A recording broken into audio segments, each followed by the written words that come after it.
விசேட செய்தி ஒன்றோடு உங்களை இணைத்துக் கொள்கிறோம். அமெரிக்காவினுடைய ஒரு புறம் ஆளில்லா விமானங்கள் வந்து அவர்களுடைய படைத்தளத்தை வேவு பார்க்கும் நடவடிக்கைகளை மேற்கொண்டிருக்கக்கூடிய இந்த சந்தர்ப்பத்தில் மற்றொரு செய்தியும் பதிவாகிறது. அதுதான் அமெரிக்காவினுடைய ஜனாதிபதி டொனால்டு ட்ரம்பினுடைய மிக நெருக்கமான நண்பராக இருந்து பிறகு தற்கொலை செய்து கொண்டு ஏற்கனவே நாங்கள் பிரத்யேகமான காணொலி ஒன்றையும் வெளியிட்டிருந்த சிறுவர் துஷ்பிரயோகம் மற்றும் சிறுவர்களை பாலியல் தொழிலுக்கு அமர்த்துதல் போன்ற நடவடிக்கைகளோடு தொடர்பு பட்டிருந்த ஜெஃப்ரி எப்ஸ்டெயின் தொடர்பான ஒரு தகவல், அதாவது இஸ்ரேல் பிரதமர் அவர் தொடர்பான சில தகவல்களை வெளியிட்டதனை தொடர்ந்து இது பூதாகரமாக மாறியிருக்கிறது.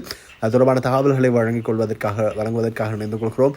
இந்த தகவல்களை வழங்கியிருந்தார் இஸ்ரேல் பிரதமர் பெஞ்சமின் நெதன்யாகு தன்னுடைய உத்தியோகபூர்வ எக்ஸ்தல பக்கத்தில் இந்த தகவல்களை பதிவேற்றியிருந்தார். நவம்பர் மாதம் 21 கிட்டத்தட்ட இந்த தகவல் வெளியாவதற்கு ஒரு மாத காலத்திற்கு முன்பு நாங்கள் பிரத்யேகமாக இந்த தகவல்களை வெளியிட்டிருந்தோம் ஏற்கனவே. ஆனால் இஸ்ரேல் பிரதமர் அவ்வளவு நல்லவர் அல்ல என்றாலும் அவருடைய பிரதான எதிரியாக இருப்பவர் எஹுட் பராக் என்ற இஸ்ரேலினுடைய முன்னாள் பிரதமர். இவர் இப்போது கூறியிருக்கிறார். அதற்கு முன்பதாக நாங்கள் பார்க்க வேண்டும், அமெரிக்காவினுடைய மக்களவை உறுப்பினரான அதாவது மாஜோரி டெய்லர் கிரீன் அவர்களும் தெரிவித்திருக்கிறார். அவர் ஏற்கனவே குடியரசுக் கட்சியைச் சேர்ந்தவர் தான். இருந்தாலும் அவர் தெரிவித்திருக்கிறார், என்னை விட்டால் நான் பேசுவேன், சிறுவர் துஷ்பிரயோகவாதிகள் பலர் இருக்கிறார்கள், அவர்களுடைய பெயரை நான் வெளியிடுவேன், எனக்கு எந்த பயமும் இல்லை, உள்ளே சென்றால் நான் வெளியிடுவேன் என்ற ஒரு கருத்தை தெரிவித்திருந்தார். அந்த கருத்து வெளியாகி சில நிமிடங்களுக்குள்ளால் இஸ்ரேல் பிரதமர் பெஞ்சமின் நெதன்யாகு இந்த தகவலை வெளியிட்டிருக்கிறார்.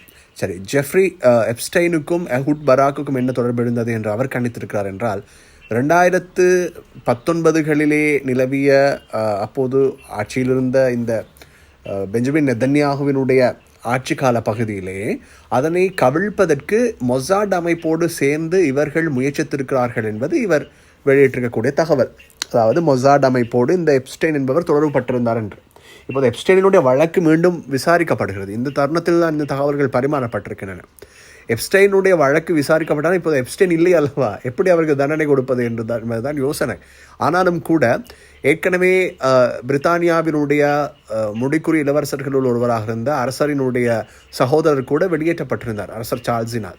அது அரசர் சார்ல்ஸ் வெளியேற்றினாலும் அரசர் சார்ல்ஸோடு அவர் நெருக்கமாக இருக்கவில்லை, என்றாலும் அவருடைய சகோதரருடன் நெருக்கமாக இருந்தார். அதே நபர் டொனால்டு ட்ரம்போடு நெருக்கமாக இருந்தார். இவர் இப்போது சவுதியினுடைய இளவரசர் அங்கே வருகை தந்தபோது கூட அவரிடமும் ஊடகவியலாளர்கள் இதனை பற்றி அவ்வப்போது சில கேள்விகளை எழுப்புவதற்கு முயற்சித்தார்கள். ஆனால்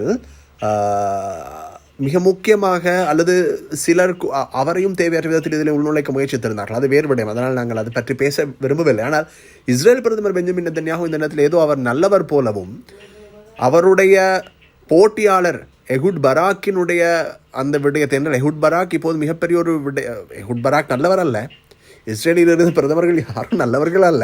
ஆனால் எஹுட் பராக் இப்போது இவருக்கு மிக போட்டியாக இருக்கக்கூடிய சூழலிலே அரசியல் காரணங்களுக்காக இப்போது இந்த விடயத்தையும் அவர் பகிர்ந்து கொண்டிருக்கிறார். இத்தனைக்கும் டொனால்டு ட்ரம்ப்பும் பெஞ்சமின் நெதன்யாகும் மிக நெருங்கிய நண்பர்கள். ஆனால் டொனால்டு ட்ரம்பினுடைய ஒரு நண்பரின் நண்பர் தான் எஹுட் பராக். இவர் கூறுவதை பார்த்தால் மொசாடோடு இந்த சிறுவர் துஷ்பிரயோக ஈடுபட்டவர் மிக முக்கியமாக தொடர்பினை ஏற்படுத்தியிருந்தார் என்றால், அப்படியா என்றால் ஒட்டுமொத்த அமெரிக்காவும் இஸ்ரேலுமே முழுவதும் குப்பையாக இருக்கிறது என்பதனைத்தான் இஸ்ரேல் பிரதமர் அங்கே காட்ட முயற்சிக்கிறார் என்பது தெளிவாகிறது. அதாவது டொனால்டு ட்ரம்ப்பும் ஒரு குப்பை, பெஞ்சமின் நெதன்யாகுவும் ஒரு குப்பை, எஹுட் பராகும் ஒரு குப்பை, ஜெஃப்ரி எப்ஸ்டெயினும் ஒரு குப்பை இல்லையா, பிரித்தானியாவினுடைய முடிக்குறி இளவரசராக இருந்த ஆண்ட்ரூஸும் ஒரு குப்பை. அப்படி பார்த்தால், அப்படியானால் ஒட்டுமொத்த மேற்குமே குப்பையாகத்தான் தலைவர்களை கொண்டிருக்கிறது என்பதனைத்தான் இங்கு சொல்லாமலே அவர் மூலமாக வெளிப்படுத்தப்பட்டிருக்கக்கூடிய விடயம். அப்படி பார்த்தோம் என்றால், நேற்றைய தினம் இரவு கூட காசாவிலே ஒரு வான்படை தாக்குதலை இஸ்ரேல் மேற்கொண்டிருந்தது. இந்த குப்பைகள் அடுத்தவர்களை தீவிரவாதிகள் என்று கருதுகிறார்கள். அதில் சிறுவர்கள் உட்பட பெண்கள் உட்பட பலர் கொல்லப்பட்டிருந்தார்கள், மிக முக்கியமாக காசாவினுடைய எல்லை பகுதியிலே. இப்படி இருக்கக்கூடிய ஒரு சம்பவத்தின் பின்னணியில் தான் இதுவும் நடந்திருக்கிறது. ஆகவே பெஞ்சமின் நெதன்யாகு இப்போது மக்களினுடைய எதிர்ப்பாலைகளை சமாளிப்பதற்காக ஏதோ ஒன்றை செய்தாவது தப்பித்துக் கொள்ள வேண்டும் என்ற முயற்சி இருக்கிறது போன்ற ஒரு தோற்றத்தை அங்கே காணக்கூடியதாக. ஆனால் டொனால்டு ட்ரம்புக்கும் பெஞ்சமின் நெதன்யாகுவுக்கும் எதிலிருந்தும் விடை கொள்ள முடியாது. ஏனென்றால் பெஞ்சமின் நெதன்யாகுவும் டொனால்டு ட்ரம்ப்பும் எந்த இடத்திலுமே நேரடியாக இவர்களோடு தொடர்பு இல்லை என்றாலும், எப்ஸ்டைனின் விடயத்தில் பெஞ்சமின் நெதன்யாகு தான் ஏதோ சுத்தவாளி என்று சொல்லிக்கொண்டாலும் கூட இருக்கலாம், இல்லாமல் இருக்கலாம் இல்லையா. டொனால்டு ட்ரம்போடு அவர் ஏன் தொடர்பை பேண வேண்டும்? அப்படியாக இருந்தால் பெஞ்சமின் நெதன்யாகு சரியானவர் என்றால், டொனால்டு ட்ரம்ப் நீங்கள் எப்ஸ்டைனோடு தொடர்பில் இருந்தவர், உங்களுடைய நண்பர், உங்களுக்கும் எனக்கும் தொடர்பு வேண்டாம் என்று துண்டித்துக் கொள்ளலாமே. அதன் பிறகு டொனால்ட் ட்ரம்ப் ஏன் எப்ஸ்டைனுக்கு எதிராக நீங்கள் ஏதோ பேசுகிறீர்கள், என்னுடைய நண்பர் அவர் என்று ஏன் கேட்கவில்லை? இருவரும் எந்த சந்தர்ப்பத்தில் வாய் திறந்தாலும் இந்த விடயத்தில் இருவரும் மாட்டிக்கொள்ளத்தான் போகிறார்கள். டொனால்ட் ட்ரம்ப் எப்ஸ்டைன் விடயத்தில் இஸ்ரேல் பிரதமரை கடிந்து கொண்டால் இஸ்ரேல் பிரதமர் பெஞ்சமின் நெதன்யாகுவை விமர்சிப்பார், டொனால்ட் ட்ரம்பை விமர்சிப்பார். டொனால்ட் ட்ரம்ப் என்ன செய்வார்? இஸ்ரேலுக்கான ஆதரவை விலக்கிக் கொள்வார். இது போன்ற பல நிகழ்வுகள் இடம்பெறும் என்பதனால் ஏதோ ஒரு இடத்தில் பேச வேண்டும், ஆனால் பேச முடியாத நிலையில் இருக்கிறார்கள்.